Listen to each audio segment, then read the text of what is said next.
vidéo bi chauffeur Tata bi nekk di làmbatu xale bi mu amee woon tey jii ci Saint-Louis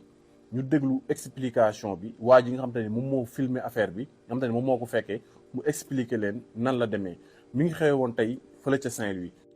salaamaaleykum monsieur Guèye maa ngi lay ziare bu baax boo gisee ma envoyé vidéo bi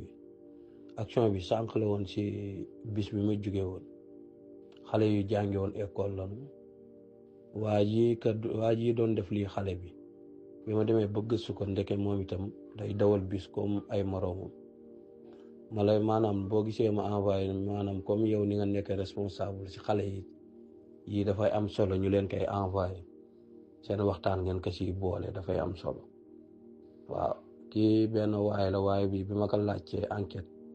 nee nañu day dawal bis comme ñuy dawal bis man dama dugg si bis bi fekk si biir bis bi féete ko gannaaw gis ko ni muy def xale bi ma ndax nit lépp looy def day am preuve mu fexe ba filmer ko biñ demee ba taxaw foo xam ne xale bi fa la war a wàcc moom waa ji moo jëkk wàcc bi mu wàccee xale bi di wàcc après ma ne xale bi yow ndax kii nga toogoon fii sax danga ko xam xale bi ni ma déedéet foofu laa wàcc rek attaqué waa ji rek fëgg ko pes dóor ko ñii sax ñëw xamuñu nu mu demee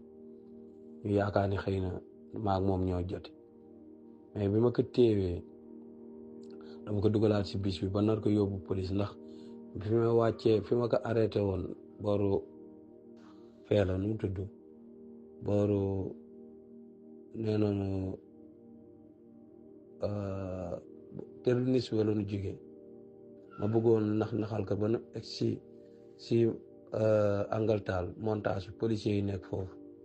pour wan leen vidéo bi pour man leen libérer waaj léegi nag avant ñuy ak si la waaj wàcc man naxal waaj ba dugal si kaar bi sax pour yóbbaale ko foofu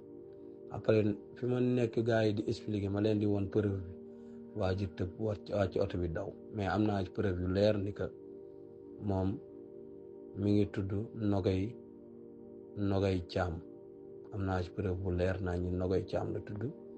chauffeur bis la si bis lay dawal lii ma ne woon dinaa ko partager ak yow ndax yéen ñëpp ay njaboot ay parents d'élèves ngeen te si yoon wi ngeen